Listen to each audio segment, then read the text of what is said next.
Hi everyone, and welcome to week 2 of Reproduction in the Law, and welcome to my kitchen, which you can see behind me. This is one of the perks of teaching online. You can do it from your own kitchen. There are two things I want to focus on this week. First, Planned Parenthood v. Casey, a 1992 Supreme Court decision, and secondly, the reproductive rights of two specific populations, minors and incarcerated women. First, let's turn to Planned Parenthood v. Casey. When the court granted cert in this case, meaning when the court agreed to hear the case, many thought that it could be the death knell for Roe. Many thought that this was the case the court would use to overturn Roe v. Wade. It did not, of course, do that, but it did very much change the legal analysis employed in Roe, and it changed the way the court evaluated abortion restrictions. Be sure after you've read Casey that you're able to articulate what those changes were. Ask yourself, does the trimester framework remain, the trimester framework that we discussed last week in Roe v. Wade? Is that still in place? Be able to define what an undue burden is. The court in Casey said that the states could regulate and restrict abortion so long as it did not place an undue burden on the woman. Be able to articulate what that legal standard means. And then look at the specific provisions that were at issue in Casey.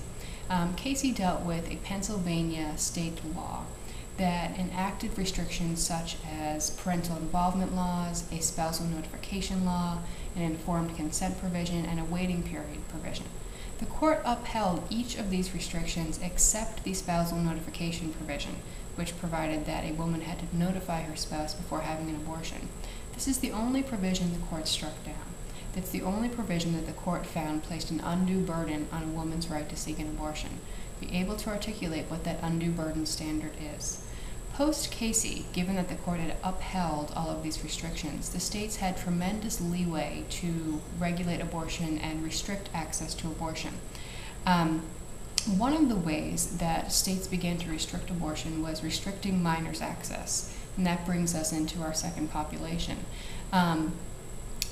Minors have a very different realm of reproductive rights than do adult women. For example, post-Casey, there are 43 states that currently restrict young women's access to abortion, either through a parental consent law or a parental notification law.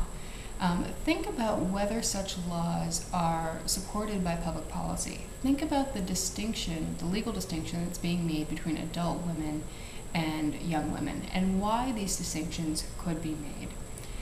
Another issue that I've had you guys focus on this week regarding minors is access to Plan B. Plan B, also known as emergency contraception or the morning after pill, has been the subject of tremendous political, legal, and FDA chaos and scrutiny over the years. The debate over the past couple of years has been who should Plan B be available to and how should it be available? Specifically, should it be available over the counter or only with a prescription? After a lot of legal wrangling and political wrangling on the Hill and the FDA ultimately concluded a few years ago that Plan B would be available to adult women over the counter, meaning you don't need a prescription, but to young women only with a prescription. So if you were under the age of 18, you needed a prescription to get Plan B. This restriction was immediately challenged as being arbitrary, as not having any sort of rational relationship to the drug's efficacy or dangers.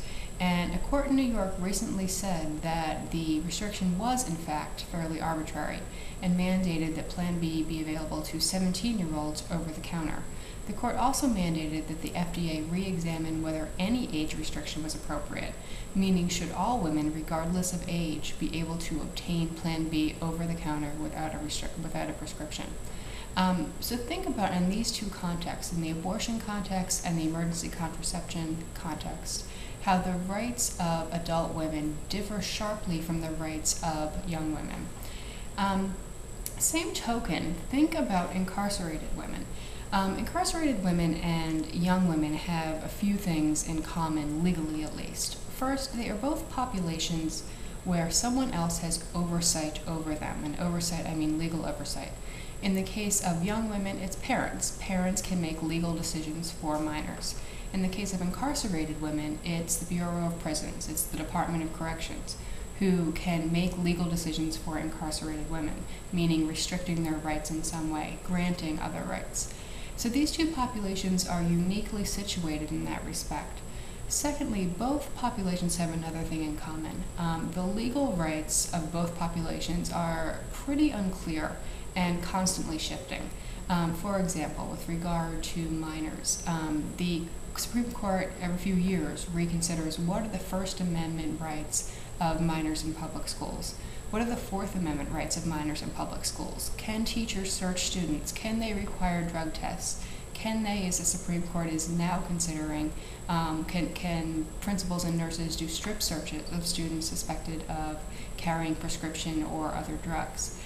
So the legal landscape is constantly shifting. When you put these two factors together, the fact that there's a group of people that another population has control over, legal control, and the fact that the scope of the rights is very unclear, it's pretty quickly becomes evident that the scope of reproductive rights for these two populations, minors and incarcerated women, is also going to be very unclear.